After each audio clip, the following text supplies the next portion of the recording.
Hey, Dr. Maury, Uncivilized Vitality, and today's video is going to be about our Minimax Med-kit.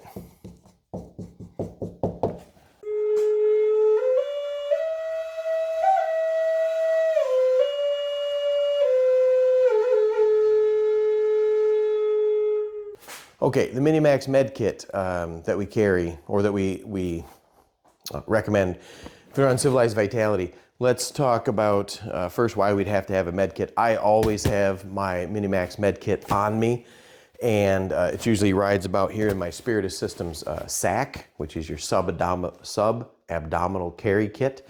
This is the larger version. I just have it slung across here, and now I usually wear this as a waist pack. And the reason I have this around my waist or carrying with me all the time, if I don't have my big bag or if I'm in a place where I have a full-blown trauma or march kit available, like my Jeep or at the clinic or in my my GoRuck bag. In addition to that, I always have this with me. In my pockets, I have my multi-tool, my cordage, my wallet. I usually have my cordless hole puncher on my body, although I can carry it in here. And in this bag, I carry my emergency medical kit, which we'll call a Minimax Med-kit. Not the ultralight watertight Med-kit 5 from Adventure Life Med. This is just a yellow bag from an old kit that I bought that's basically just a bunch of Band-Aids and nonsense, and I just repurposed this. So I'm going to go over this with you on the table. The other thing you'll want to carry is, part of your Minimax Med-kit, is some kind of tourniquet. So according to the rule of threes, you have about 3 minutes if you are bleeding or not able to breathe. So basically first aid is your first concern. And then we get on to core temperature regulation, sleep and water, food, that sort of thing. Rule of threes to prioritize your priorities. Sounds funny, but that's what I mean. So we're going to talk about this little Minimax Med-kit that Uncivilized Vitality carries around. It's a blend between a full-blown March kit and a boo-boo bag. And this can fit down into your pocket. It can fit in the hip pocket of your pants. I prefer to carry mine in my little fanny pack. I'm going to reorient the camera down the table. I'll show you the contents, and we'll go through why the kit's put together like this. And I forgot something else, but let's get it set up first. All right, so let's go over this. So I'll do another review on my fanny pack. It's got a little pocket in the back. It's got plenty of space for everything. I keep my Minimax Med-kit in there. I have my cordless hole puncher in there as well, but that's just usually how I carry it, or I'll throw it in my pocket. I have my tourniquet in there. Like I said, this is my repurposed bag. Uncivilized Vitality has these. I believe they're available on our Etsy, or you can just contact us through the website. These are the way they usually come in a little waterproof pouch with a bright colored zipper, orange, red, pink, usually just random colors you could specify if you want. It's supposed to be highly visible, fit into a pocket, and it fits that space between a full-blown boo-boo bag and a March kit. First things first, using the March acronym, we're going to stick with being able to attend to massive bleeding and such first.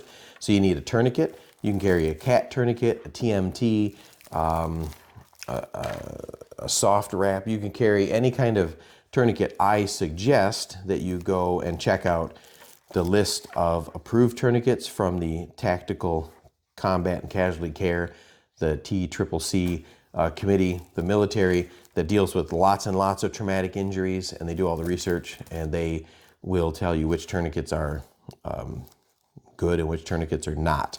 Also, I'd suggest not buying directly from Schmamazon online, because you're going to get cheap knockoff tourniquets that are made of pure Chinesium, and that's usually just garbage, and you don't want your windlass or your cage to fail in the middle of applying a tourniquet, so get a good one. This is a small 1.5 inch wide tourniquet from Snake Staff Systems. I like this one because it's very compact, and it's got this little sleeve. I'm not going to pull the whole thing out, but I guess I will. It's really compact. It's full tourniquet, just like a cat tourniquet. It rips open, goes on. It's got the windlass, the little lock It's got a little glow stick you can crack here. Just your standard tourniquet. I keep it in those sleeves so the Velcro doesn't get caught up while it's inside my bag. There's another set of tourniquets I'm interested in trying out soon, and maybe we'll do another video on that. But you don't want to cheap out on your tourniquet. So get a good tourniquet and make sure it's one you're going to carry. If you're not going to carry a full cat tourniquet every day, it's not going to be on your person, it's not going to do you any good. Get a tourniquet you can carry. Snake Staff Systems. I think you can see it right there, Snake Staff Systems. These are great little tourniquets. Otherwise, pick up a cat tourniquet, put it on you, get a belt holder, get it in your bag, get it in your purse. Just get a bunch of them, have them everywhere. Okay? So have a tourniquet with your kit. And then, like I said, I just put mine in this bright yellow repurposed bag because it is high vis, and if anyone were to get into my bag to use my medical kit on me, if I were unresponsive or something, it's obviously a medical kit. These little bags we use for the Uncivilized Vitality Minimax Med-kits, you could write on their med kit or put a patch or a duct tape or something on there as first aid so that somebody else could use that. Now, the thing about the Minimax Med-kit is I'm going to make some assumptions that the person that's using this has some basic first aid training, if not March trauma training certified. Get the basic training because, like Morris Kahansky said, the more you know, the less you carry, but you don't want to go too little. You can simplify, but don't simplify too much. A lot of times people go in the woods, and there's some pretty prominent YouTubers that advocate for backwoods bushcraft and adventures and survivalists and stuff, and they always kind of downplay the medical kit. They're always saying things like, well, it's a very unlikely circumstance. It's so unlikely to happen. That's why I only carry a couple Band-Aids. That's fine. That's statistic probability, but the fact remains that if you cut your leg or your thumb or catch an artery, you will have very little recourse if you don't have the proper medical stuff on hand. People that don't know or aren't medic trained will say things like, well, I'll just improvise a tourniquet out of a belt or my handkerchief. That's way, way harder than you think, especially if the injury is, let's say, on my right arm, and then I have to do that with my left while I'm losing blood, making poor decisions. Just carry a tourniquet. It's a small investment. The rest of your med kit, Minimax Med Kit, is going to be somewhere on that balance between the boo-boo bag with just some Band-Aids and burn cream and little ouchy sore pads and a few medications, and a full-blown March kit. So you have to know a little bit to use this. So I've included a tick key with mine just because we're in Michigan, we deal with ticks a lot, and it's nice to have a handy way to kind of pull them out. And this just little aluminum tick key does not come in the standard Minimax Med Kit, but the rest of this does, with a couple of exceptions. I'll point that out. All right, so the first thing you get in your Minimax Med Kit will be a foil Mylar space blanket. Lots of uses for this, hypothermia, the obvious one, but you could also use this for occlusive dressing. There's lots of things you could do with this foil blanket. The other thing is a triangular bandage. This is a cotton cravat, and you can make slings. In a pinch, you could use this as packing gauze. Again, these are emergencies. You could rip this into strips and use it as Band-Aids and or gauze. And of course, a flat wrap of duct tape. Here's your basic Band-Aids. This will help hold your gauze in place. You can do a lot of things with the Band-Aids. So that's the main portion of our Minimax Med Kit. Then you're gonna have a heavy-duty quart bag. Now mine's been used over and over, so it's looking a little rough because I replace these as I go. And I hope I actually restocked. Well, I'm missing a couple things, but I'll get to that. So I open up my quart bag, and right away, this quart bag can be used for a couple things in an emergency. Okay, so with the Minimax, I could use this for like a chest seal. I have the duct tape. I can tape down the three sides and leave the zippered part open to form an impromptu chest seal. If I have an entry-exit wound situation, I could rip this down the side. I won't do that, but if you take one of these bags and just split it, it tends to rip right down the side and then I could cut or tear, and then I'd have an entry and an exit wound. Is it as good as a hyphen chest seal I can just peel and stick? No, but I'm trying to avoid carrying too much, and the likelihood of a penetrating chest wound out in the woods is low, but never non-existent. So I can use that bag. Then inside the bag, I have another little bag where I have a couple things in here. I have some little single triple antibiotic ointment pouches.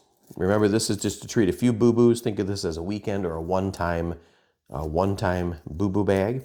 I have some triple antibiotic ointment. I have two little water purification like aqua tabs, and I can use this to purify water with that quart bag that I could strain out. So I always have ways to purify water on me. Anyway, I just carry a couple extra in my boo-boo kit. The rest of my boo-boo bag consists of a few iodine wipes. You'll get 3 iodine and 3 alcohol pads. These are also helpful for water purification and fire starting. And you will have 3 to 5 knuckle bandages in there. These, again, don't underestimate the use of just a plain old bandage or Band-Aid brand bandage out in the woods, because those little scratch, little cut here and there that you'd normally ignore or put some tape on, you throw a Band-Aid on there and it'll keep it from possibly becoming infected. Little ointment, little Band-Aid, wash it off with the alcohol. Good to go on those little cuts and scrapes. I find that putting the knuckle bandages in are more versatile than having a variety of bandages. I just have 3 or 4 knuckle bandages in the kit. I think you'll get 3 to 5. The other thing that's in the kit that I am missing that come in these kits is a piece of 3x3 gauze.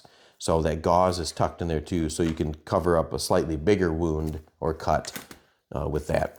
I also put in a couple of these little rapid seal wound gels to help stop bleeding. It's not as good as a more potent hemostatic agent, but it is in there if I have kind of a deep cut or maybe a little poke, or stepped on a thorn or something. These are handy to have and take up very little room. Now, as far as meds go, I cannot through YouTube recommend you carry any specific medications, and your Minimax Med-kit from UV will not come with any medications, but here's my recommendation for a minimal amount to put into your med-kit. Right? That's just what I carry in mine and what I'd recommend that you could carry if I were to recommend that. I have to replace some of mine. I have a couple of activated charcoal capsules. This will help with any toxins or gas or bloating or things that could happen in the woods or just day to day. I carry 2 diphenhydramine or Benadryl tabs for any kind of anaphylaxis. And then I have a handful of ibuprofen. If I'm going up in the woods, obviously I'd have more charcoal in there. I might take a few more ibuprofen if we're going for the weekend. I might take something stronger if I'm going to be out longer. I might take, if I were on any medications or had personal medications or allergies, obviously those would go, a few samples would go in my Minimax Med-kit or my little personal boo-boo bag. So you can get these little plastic bags and set up whatever personal meds you think you should carry. Okay? Band-Aids, the 2 pads, the seals, the ointment, the water purification, the Band-Aid, the tape, and the Mylar blanket are all going to come standard in the UV Minimax Med-kit that goes in your pocket. And these are designed or intended for, the idea, the use behind these is 1 to 2 minor injury applications, or with proper knowledge and training, makeshift trauma. Okay. Now, you could go a little further if you just want to carry a full March kit and include an NPA in here, maybe even a decompression needle. Those things I have in my full kit that I have in my vehicle and in my GoRuck I carry around day to day. But if I'm just walking around, in the woods, if I leave my pack at camp and I don't have the blowout kit with me, I will have this. And this Minimax Med-kit serves most of the little cuts and scrapes and minor things that you might deal with on the trail. You combine this with, for instance, my signal. Now I've got a little pair of little sliver removers, or I can pull out some stingers, I can pull out thorns, I've got the combination, the signal to help kind of augment that. I threw in a little tick key into mine, and you could bulk this out any way you feel like. If you want to add or subtract to your Minimax Med-kit, but remember the idea behind it was to keep it minimal, keep it small, and be able to, with proper training and understanding of priorities, to give you a pocket-sized med-kit. Between this and your tourniquet, this little setup will go right in your pocket. You can set it and forget it, and then you've always got peace of mind knowing you can deal with personal, smaller to somewhat larger injuries. Right? I know some other people I've talked with in our group that just don't feel comfortable not having chest seals, not having a compression bandage, not having an NPA or some stronger meds. For instance, like an EpiPen or anaphylaxis. And obviously, if you have a bee or a peanut or some kind of allergy, you're going to want to throw an EpiPen in your daily medical carry. But these Minimax med kits are the minimum that you could carry to get the maximum effect. Kind of like, we were just talking about that last week about Pareto's principle. The principle of the vital few, maximum effect with the minimal input or minimal effort. So this would be the smallest or least amount of medical gear or first aid gear I would carry with me into the woods or ADC, all day carry. Okay. We have these available, I believe, on our Etsy channel. Right? They come in these little waterproof pouches. They look like they're packed out, but there's plenty of space. You can add your own idea of meds in there. The personal medications or things you see fit to carry. Make sure you pair that up with a tourniquet, and obviously you'll have a knife or a multi-tool with you. These do not come with any medications or the tourniquet. You will have to supply that on your own because everybody has different tourniquets. But these will fit right in your pocket, size of a fat Costanza wallet, and you should be good to go.